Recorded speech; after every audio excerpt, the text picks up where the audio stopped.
চলুন আজকে শুনি একটি অলৌকিক গল্প। গল্পটির লেখক বিভূতিভূষণ বন্দ্যোপাধ্যায়। গল্পের নাম টান। তাহলে শুরু করা যাক। গল্প টান লিখেছেন বিভূতিভূষণ বন্দ্যোপাধ্যায়। গল্প নয়, সত্য ঘটনা। যার মুখে আমার এই গল্প শোনা তাদের পরিবারবর্গ কর্ম উপলক্ষে পূর্ব আফ্রিকার নাইরোবি শহরে অনেক দিন থেকেই বাস করছিলেন। ও দেশের নানা গল্প আমি বন্ধুটির মুখে সেদিন বসে বসে শুনছিলাম। সকালবেলা পাহাড়ি পথে একা বেড়াতে বার হয়েছি। একখানা জিপ গাড়ি দেখি স্টেশন থেকে বেরিয়ে আসছে। আমার বন্ধু প্রণববাবু গাড়িটি চালাচ্ছেন। অনেক দিন দেখিনি প্রণববাবুকে। তিনি কবে এখানে এসেছেন তাও জানি না। আমাদের এদিকের বাজারে মালিয়া মহান্তির বড় গোলদারি দোকান। তার কাছে জিজ্ঞেস করে জানলুম প্রণববাবু আজ 2 মাস ধরে হোমসডেল কুটিতে বাস করছেন। মিনিট 35 পরে প্রণববাবু ও আমি দুজনে বসে গল্প করছিলাম ও চা পান করছিলাম। অনেক দিন পরে আমাদের দেখা সাক্ষাৎ এবং দুজনেই খুব খুশি হয়েছিলাম এরকম হঠাৎ দেখা হয়। প্রণববাবু বললেন, এখানে খেয়ে যাবেন। বাড়ি বলে আসেনি, স্নান হয়নি, সব ব্যবস্থা হয়ে যাচ্ছে।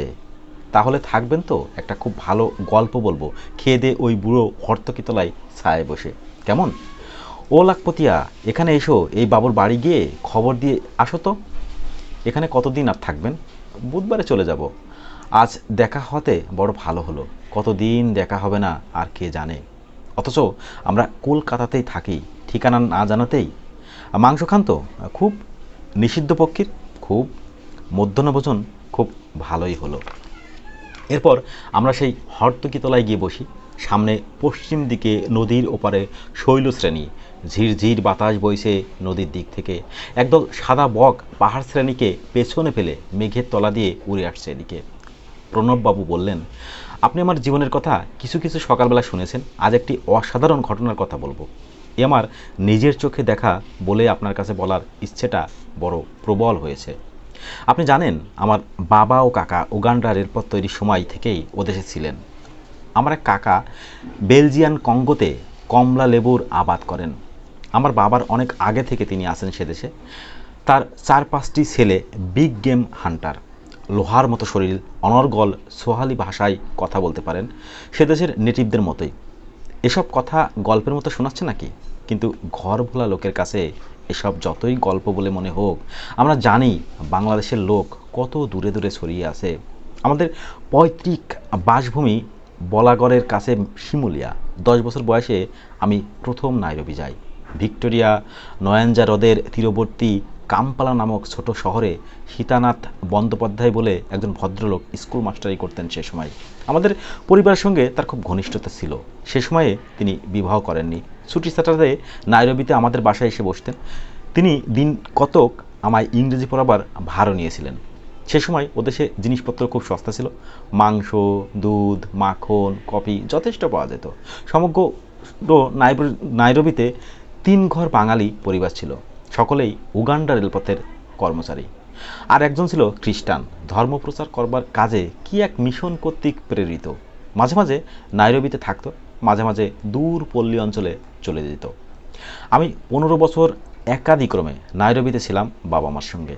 ওখানকার জীবন খুব ভালোই কেটেছিল। জীবনযাত্রা ছিল সম্পূর্ণ নিরুদ্বেগ, জিনিসপত্র ছিল সস্তা। কত নতুন স্বপ্ন তখন দেখেছি অল্প বয়সে। একবার আমার খুড়তুতো ভাই অতুল এসে বেলজিয়ান কঙ্গোর জীবনের এক অপূর্ব ছবি আমার চোখের সামনে ধরলে। সে আমার তরুণ বয়স। বাবাকে বললাম কাকার কমলালেবুর আবাদে গিয়ে কাজ করব, হাতি সিংহ শিকার করব, গল্পের বইয়ের নায়কের মতো দুর্দান্ত অ্যাডভেঞ্চারাসপূর্ণ জীবনের স্বাদ আস্বাদ করব। আমি বললাম, তখন আপনার বয়স কত? 17 বছর। লেখাপড়া?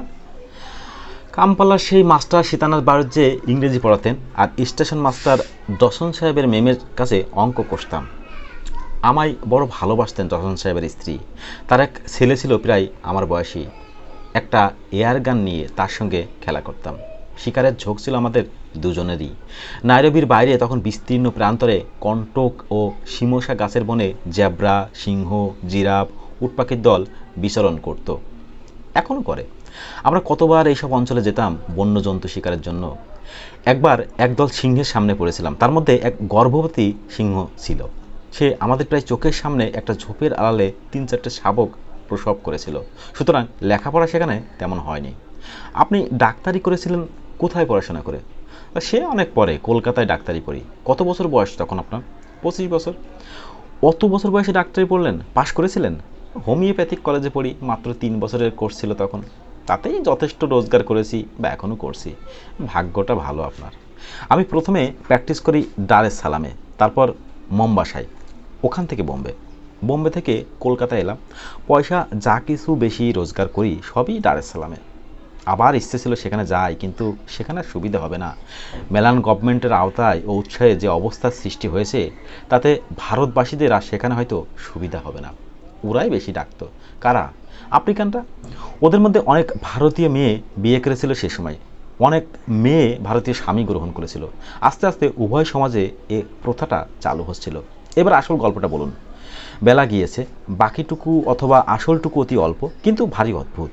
শুনলেই তো ফুরিয়ে যাবে। তার চেয়ে চলুন চা খাওয়া সেরে নেওয়া যাক। চা তো খাওয়া হলো খুব ভালো।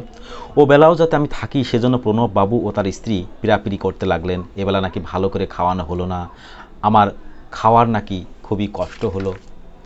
সন্ধ্যার পর আধো জ্যোৎস্না আধো অন্ধকারের মধ্যে প্রণববাবু আবার গল্প শুরু করলেন সেই হর্তকি তলায় বসে। এইবার যে কথাটা বলবো সেটা ভালো করে বুঝতে হলে আমার মামার বাড়ির ইতিহাস আপনার কিছু জানা দরকার। আমার দাদামশাই গোবিন্দ ঘোষাল সিপাহী বিদ্রোহের সময় ফয়জাবাদ মিলিটারি অ্যাকাউন্টেন্টে কাজ করতেন। তার 2 বিবাহ। আমার দিদিমাকে তিনি বিবাহ করেন তখন তার বড় ছেলের বয়স 30 বছর। আমার মা তার শেষ বয়সের সন্তান। কিন্তু আশ্চর্যের বিষয় এই যে আমার সে দিদিমা সধবা অবস্থায় দেহত্যাগ করেন। আমার মাকে মানুষ করে বামা বলে এক পুরনো ঝি, আমার মামার বাড়ির। আমার দাদামশাই তখন চাকরি থেকে অবসর নিয়ে হুগলি জেলায় নিজের গ্রামে এসে বসেছেন। বামা মাকে ঠিক নিজের সন্তানের মতো মানুষ করেছিল। বাইরে কোথাও গেলে সন্ধ্যার পর পিছু পিছু যেত মার বড় বয়সেও। বামা কোথাও যেত না। নিজের দেশ বর্ধমান জেলার যে ক্ষুদ্র গ্রামটিতে তার পৈতৃক ভিটে, মার ভার নেওয়ার পর থেকে সে কখনো আর সে গ্রামেও পদার্পণ করেনি। আমার মা যখন বিয়ের কনে সেজে আমাদের বাড়ি এসেছিলেন, বামা তখন মার সঙ্গে এ বাড়ি চলে আসে এবং মাঝে মাঝে দেশে চলে গেলেও প্রায়ই তার এই জামাই বাড়ি এসেই থাকতো। মা বলতেন, এখানেই থাকো না কেন বামা?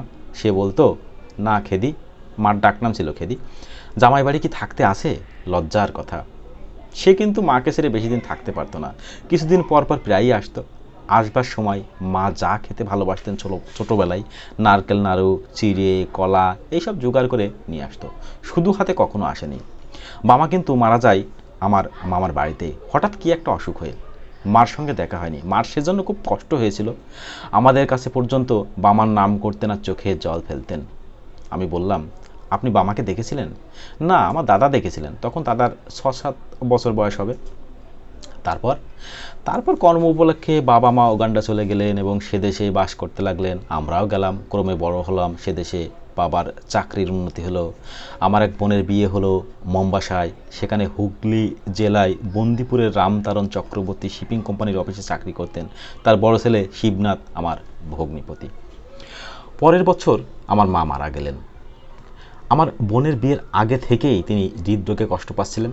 একদিন সন্ধ্যার পর আমাদের সঙ্গে গল্প করতে করতে বললেন শরীরটা কেমন করছে।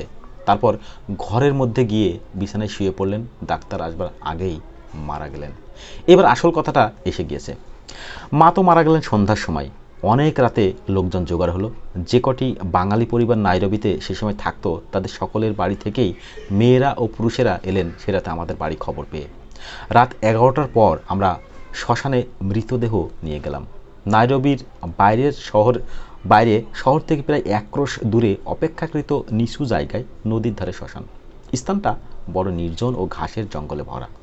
রাতে এসব স্থানে সিংহের ভয় ছিল খুব বেশি। সিংহের উপদ্রবে রাতে কেউ বড় একটা মরা নিয়ে যেতে সাহস করতো না শ্মশানে। আমাদের সঙ্গে অনেক লোক ছিল। আলো জেলে ও বন্দুক নিয়ে আমাদের দল মৃতদেহ বহন করে শ্মশানে নিয়ে গেল। মৃতদেহ চিতায় চড়ানো হয়েছে। দাদা মুখাগ্নি করলেন। আমরা সবাই চিতার অদূরে বসে আছি। এমন সময় আমার ছোট ভাই দেবু আঙুল দিয়ে দেখিয়ে বলল, ওই দেখো, ওকে দাদা।